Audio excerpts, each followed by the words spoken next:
What's going on, Paisanos? V here, coming at you guys, well, with another market watch today. Don't buy sealed Ghosts in the Past, buy singles. Here's why. Number one, everyone who's buying sealed for Ghosts in the Past is, for the most part, playing the lottery. And don't get me wrong, it's always fun to open a fresh box of Ghosts in the Past and see that pack, and just do that little rip, and the second before you get the cards inside that pack, it could be anything in there. It could be a misprint pack, which would be insanely good. It could be a pack in which pulls the Ghost Rare, a Dark Magician Girl, which would be insanely high in value, whether it's currently or in the future. You want to get a PSA graded. It could be anything. But it also could be a pack of things you just don't need. And even though I like, and I'm gonna be honest, I really do like Ghosts in the Past a lot, I might open a little bit myself for fun. Ultimately, my money is going to the singles market. You see, everyone right now is paying a super huge inflated price to grab their hands on cases of this set. And I just don't agree with it. I don't recommend it. I always don't recommend it. The money's always in the singles market. Think about it. If the value of Ghosts in the Past cases are so high, that means people are buying them so much more that they'll pay extra beyond the MSRP of a case price for Ghosts of the Past. Well, what's going to happen? Release date comes out, maybe even release weekend, everyone's going to open source sell Ghosts of the Past because they're going to recoup the money they made. People only want a couple of cards, but they want to open those couple of cards rather than just individually buy the singles. It's more fun. But if you want to save money and spend your money right, you will buy the singles, and you can buy a playset of Dark Magician Girl, Ghost Rare, rather than buying a case and maybe pulling one.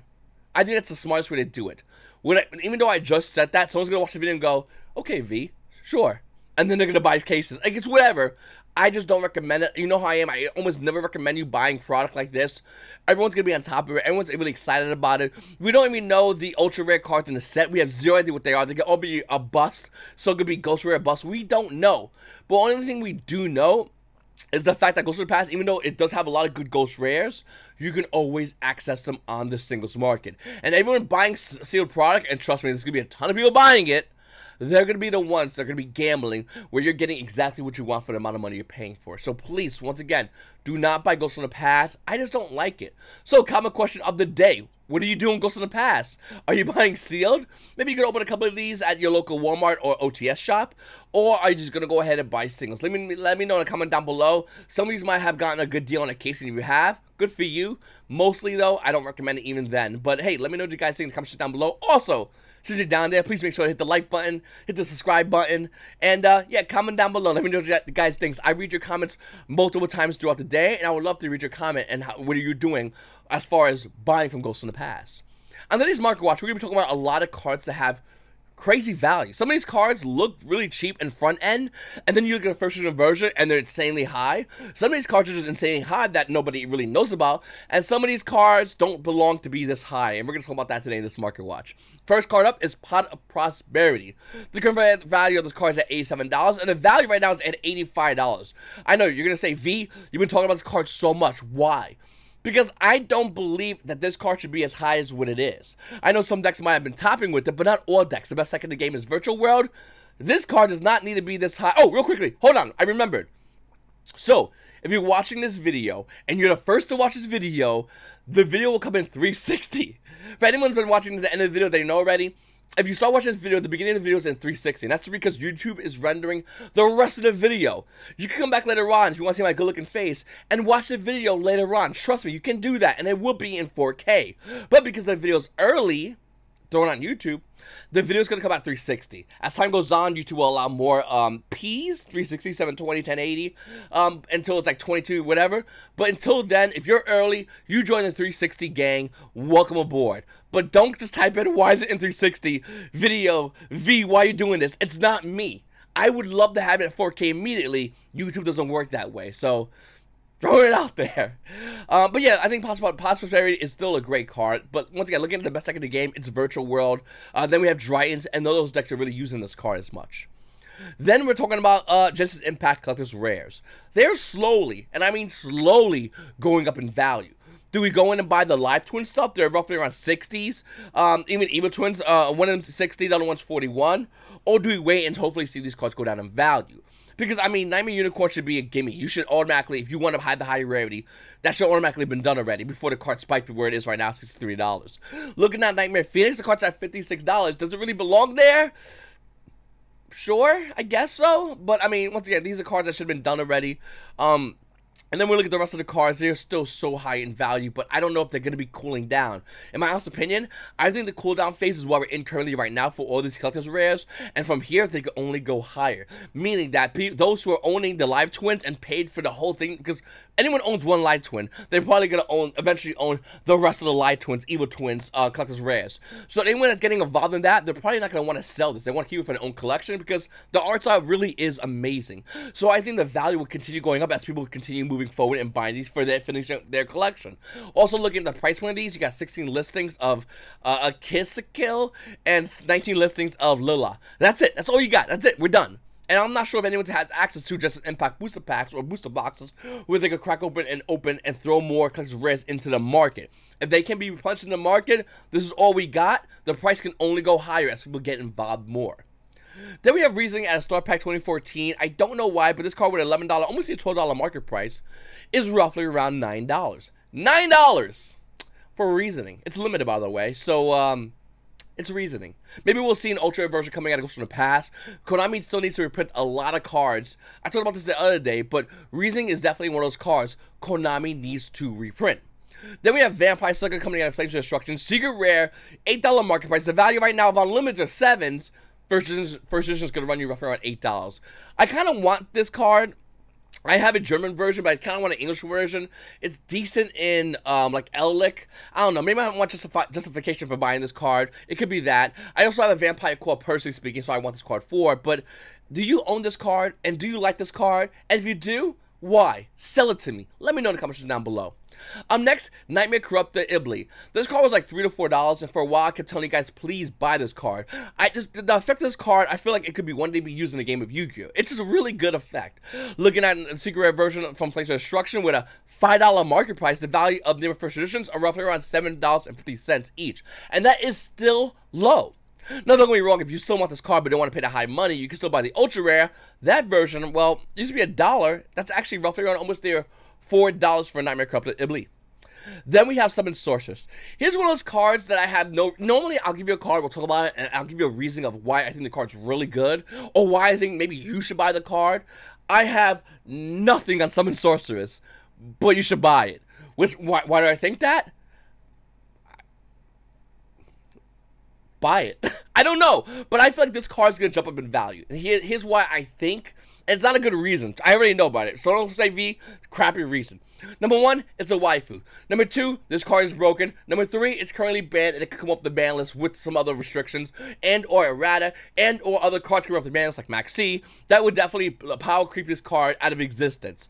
This card maybe has the potential to do it. Summon Sorceress Shonen Jump Magazine promo, Ultra Rare with an $8 market price, is currently at $9. It's slowly creeping up. Now, if you want to talk about Super Rare Summon Sorceress, that's 20 cents. And I do think that can actually have the potential to go up as well, because it's still waifu artwork. Will Konami reprint this? Probably not. It's a banned card. It's very unlikely that they will. So the value of this card naturally will go higher. Also, the Ultra Rare Shonen Jump version has about 20 listings. Then we have Red Ice Fusion. Super Rare at a Clash of Rebellions. Highest rarity version, well, before Ghost in the Past reprints this, which I think will happen. The card right now is holding roughly around $25 price point. Looking at it, it's roughly around $32. Well, why is that? Well, it's because everyone's still playing this card. Dragoons is still a great card, and it's still being seen playing a lot of decks. So the card is naturally rising. I think this card is a great card to sell. And the reason why, because I think the odds of it getting reprinted as an Ultra Rare is very likely. Also, Dragoons is probably going to get hit in the bans ultimately here in the TCG, just like it has been hit or curbed in the OCG. Photon Sanctuary recently got a reprint in Battle Pack 2 War of the Gods. You know, you were like about 10 years younger. The value of the card, by the way, at its cheapest, first of all, that's not true. It's roughly around $16 in the market price. It's actually roughly around $12 to $14 for a Photon Sanctuary. That's the cheapest. Now, that's a Secret Rare at a 2012 Collector's Tin. That was back when you were about 9 years younger. What were you doing, by the way? Comment down below. 9 years ago, what were you doing in Yu-Gi-Oh? 9 years ago, I didn't have no kids. I was living in my mom's basement apartment. It was really nice, actually. I give credit. It was really nice. And I was playing Yu-Gi-Oh. Going to locals. plain scraps, I think. Anyway, looking at these cards are always expensive, and I always tell everybody, anytime you find these cards, sell them as fast as possible, because a reprint will just utterly nuke the value of these cards. Nobody really plays phones on Sanctuary, but I think everybody that owns it doesn't know that they have money. Sell those cards as fast as possible, it's just not needed. Then we have Inferno Doom Dragon, only printing at a Shining Darkness with a $10 market price. The value, by the way, the card's almost bought out. The value is roughly around $17. After that one's gone, it's almost near $20 for copies of Inferno Doom Dragon. I've always seen this card, and I'm not even joking. You can comment down below if this happened in dollar binders. I don't know why. People devalue this card constantly. I understand the card's not as good, but it is worth money due to the fact that it does not have a reprint. Viper's Rebirth is a common at Absolute Power Force, only printing $2 market price. The value of the card, by the way, is roughly almost near $5. $5 for a common. Everyone's getting really excited about those reptiles. Then we have Gen Alex Birdman. Gen Alex Birdman went from Dual Terminal 4 with a $4 market price. Looking at it, well, you got one over here for about $3. By the way, I'm doing a live stream right now. Thank you for everybody to come to my live stream. If you want to join my live streams, hit the notification bell. And hit subscribe, obviously, because this card probably will not be here by the time you watch this video. Gen Alex Birdman has one version of the card, which is roughly around $3. After that, the card's roughly around $7. Why Birdman? Why not? That's it. You ever watch the show when he used to go, Birdman? Like, it's worth it. It's, yeah, I don't know. Anyway, look at the Mission Future at a Champion Pack 8 with a near $70 market price. The value of the card actually went down a little bit to where it's currently $49. Now, is $49 the actual price of this card? Yes. PCG Play has not caught up with this card, and I do think this card always has had potential to rise in value in the market. I own one copy of this card. I really do want to get 2 more copies, and if it goes out any lower, I think I'm going to. Just want to give you guys a heads up that the value of this card is dropping, and it's still a great card. Then we have Laval Chain, or Laval Val Chain. I like taking Laval Chain because it's easier. Now, if you have the gold rare, $4. Sucks to have that. But if you have the secret rare with an $8 market price, the value is still roughly around $8. And if you have the dual terminal version of this card, well, with a $41 market price, the value is still stabilizing roughly around $43. Laval Chain is a phenomenal card currently on the ban list. Question, can it ever come off the ban list? We really have to ask all these questions when we see a card that's currently banned, and if it was to come off the ban list, how good would it be? I think it would be decent, but not as good as you think it would be. Think about it. Dragons can't play it, Virtual can't play it, but it boosts those other decks that can actually benefit from this card. The level 4 spam dot decks aren't around as much. Everything's really weird and miscombobulated, and I do think that other decks will benefit from this card. That might make them more of a challenge for those top 2 best decks in the game right now. So I would love to see Laval Chain come off the bans, because I do think it'll be really beneficial for everybody, well, that owns a Daytona copy. And even for those who own the Gold Rare, I will say, it might go up to $4.17. Hold your copies.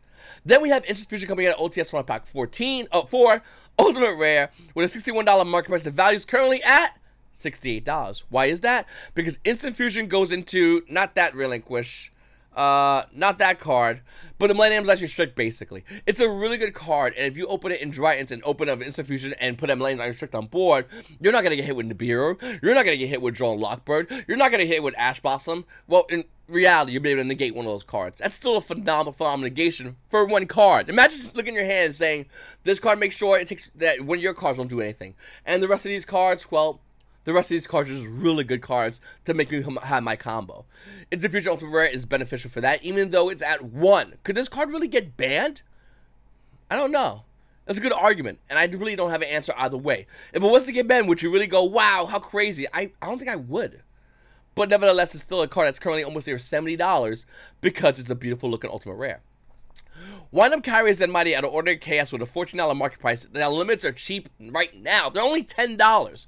And there's a lot of solo print listings besides a 5 at $20. But if you want a first version of Wind-Up Carriers and Mighty Ultimate Rare, if you don't have it, that bad boy starts you roughly around $23.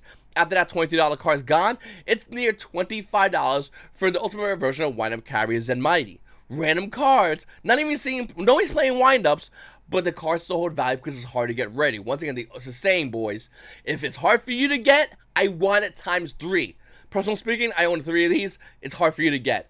But I think wind-ups as a core, as a deck core, is a great deck core to get. There's a lot of great cards in wind-ups that I don't think that there's many printings of, and they are easily accessible. I think it's a card that you guys might want to consider picking up as a deck core, and even Wind-Up Carriers in Mighty. If you don't have it, $25 might not be that bad. Speaking of the fact of the card that maybe has the potential of coming off the ban list one day. Then we have Tempest Magician, Crossover Chaos, Secret Rare. I don't know what's happening with this card's future, but I do know the card Secret Rare is $5. The unlimited version of the card, well, it's roughly around $5. And if you want a first edition Tempest Magician, that $5 turns into hold on one second. TC Players is doing the thing. That $5 turns into roughly around a little over $26 for a Tempest Magician. So if you have a first edition version of this card, once again, Crossover Chaos, you have value. Now, the card I know has a super rare printing from Star Wars Overdrive, so that's another printing at 38 cents if you still want the card just to have it. But if you want the highest revenue version, just in case it comes up the ban list, the card's currently $26 for first edition, and our limits are roughly around, well, $5. Then there's Metamorphosis. Konami, where's the reprint? Now, you can say, V, no one needs Metamorphosis. Every Go player needs Metamorphosis.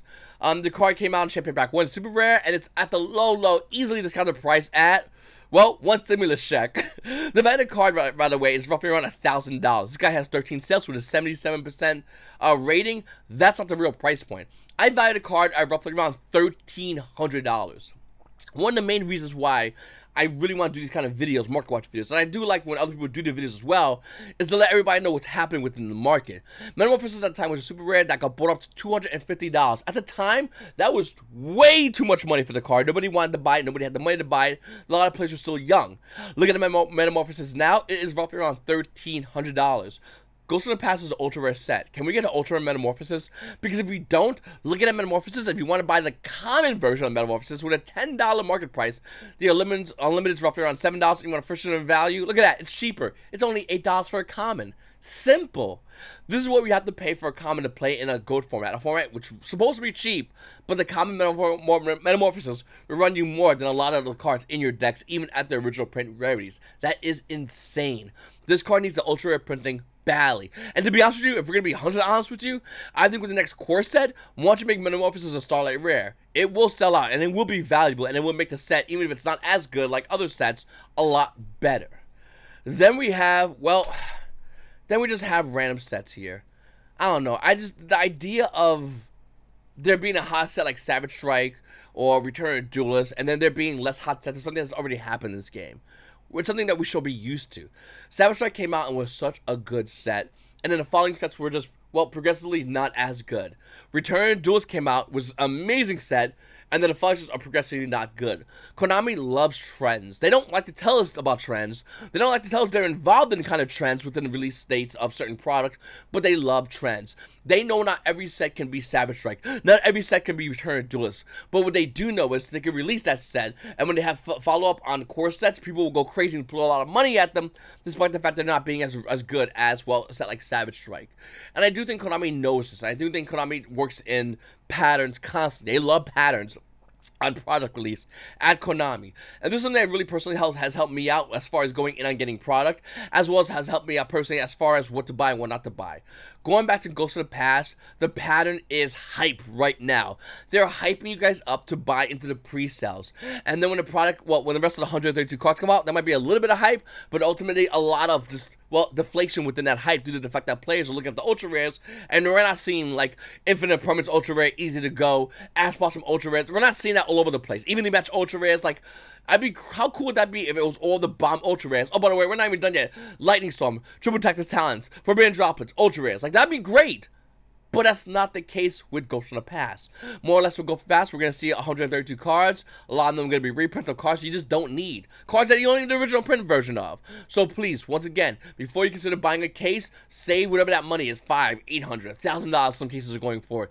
Save that money and put it towards the singles. You'll get exactly what you need every time. Especially if you order like a playset or a 9 of a card, you'll get more than those who are opening a case. You want to play a game? Have your buddy go buy a case, and you save your money. Put it towards the singles. You'll have extra money in your pocket, the cards you need, and then cards you didn't think you really wanted, but they were so cheap because everybody opened a set and the value deflated. You can buy them.